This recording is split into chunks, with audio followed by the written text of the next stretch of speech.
Here are the horoscopes for the week of the 10th to the 16th of April 2023.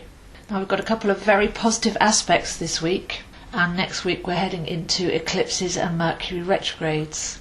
So it's worth harnessing all the positive energy and aligning it with your true will, because many of these planetary alignments are very much for that, for us to harness the energy, not perceive them as things that are happening at us from the outside.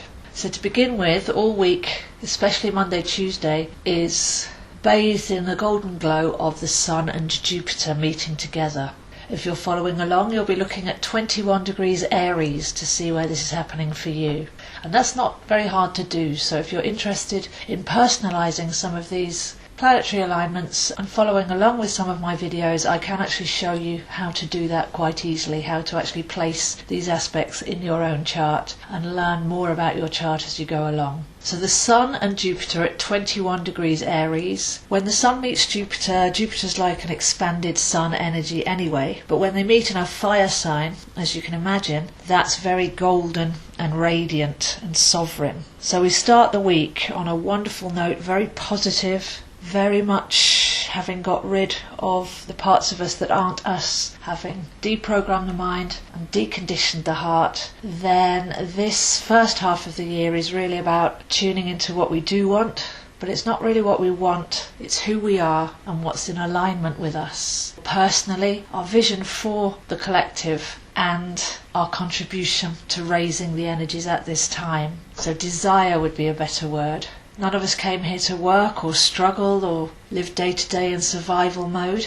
And I feel Jupiter and the Sun, it's a very positive energy every year, but this year we can tune into it to really feel the ideal, best expression of our energy, our time, our talent, what we care about, and the best life that we can create. And Aries is often said to be selfish, but if you consider it higher selfish, what we're looking at this year is the happier you are, the more you're sending a positive energy to lift up everyone around you and the collective. So we do actually need to learn to be more selfish, as there's a lot of programming that's gone on to say put yourself second and help others first. But on the vibrational level, you need to raise your own energy before you'll be able to be any help to anyone else. So the energy of the Sun and Jupiter, very much to do with abundance. So we can look at abundance in its classic terms is often seen as financial, but if we step outside of that financial survival thinking for a moment, then like I say, time, energy and desire are your real resources.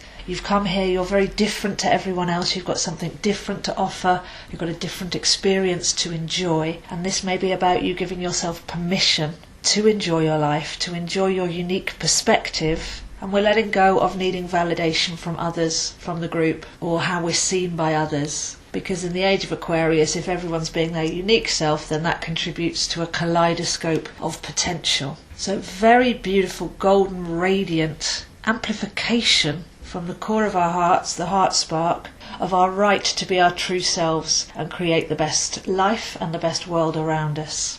And that would be magnificent on its own, but we've got a couple of other aspects as well. So we've got Venus has just moved into Gemini, making a harmonic angle to Pluto in Aquarius. So Pluto currently stands at 0 degrees Aquarius. That's a very important point for you to find in your chart, because that's the theme of this year and the next few years as we get used to thinking and being in a whole different paradigm. And that will be somewhere different and have different meaning for all of us. So 0 degrees Aquarius for Pluto and 0 degrees Gemini for Venus. Pluto will stay in Aquarius for 16 years, but Venus will quickly move through Gemini and into Cancer by the second week of May. So for the next few weeks we've got Venus in Gemini, but right now that harmonic is also self-worth, abundance, presence, gratitude, creativity, productivity. And in the new way, with Pluto in Aquarius, that doesn't have to be so earthly. Venus is normally I put my energy into something and I work hard and I achieve it and I get the rewards on the physical level, and then on a higher stage on the heart level with the self-worth, the self-love. But making a trine to Pluto in Aquarius, this is really harnessing the frequencies of your heart, really deciding what you're going to give your conscious energy to, your contribution,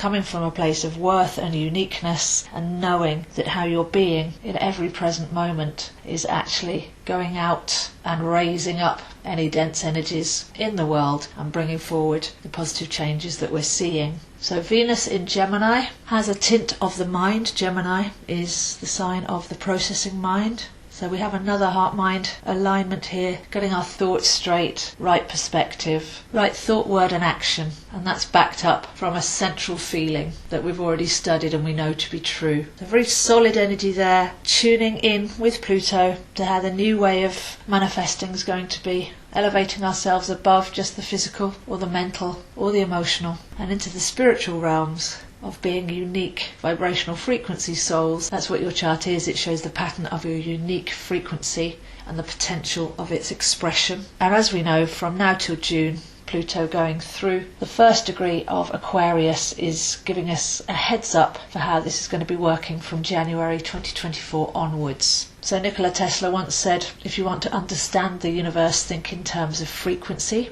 And your heart transmits waves way outside of the human body, and the higher vibration always uplifts the lower. So we've got to start to not think so much in physical terms, I've got to go, I've got to do this, I've got to earn that, but more in a state of being, looking after our own alignment, the heart, the mind, the will, the vision, the dreams, but staying present enough to know that we're actually working when we're being our stillest and our most aware of our emotional state. So the combination of these two is very, very powerful. It's decide your true desire, your uniqueness, your vision for how you'd like things to be, bring it into the present tense, feel it, and then create an energy field around you that starts to make that a reality.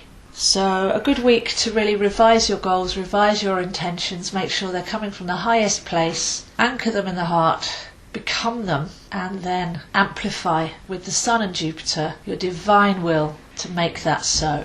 And just rest up really this week, just bathe in the golden rays, relax, recenter, come out of the busyness mindset, ease into each day intentionally, as both of these aspects are actually very deeply relaxing, and we're coming into an eclipse on the 20th and Mercury retrograde on the 21st next week. So things will be speeding up around that time. So we may as well enjoy these two divine celestial alignments while we can, embody them in every cell of our body, and delete anything that says that's not possible or yes but, any of those negativities and limitations, as we're claiming our majesty here, as we all learn together how to work with the new Aquarian energies.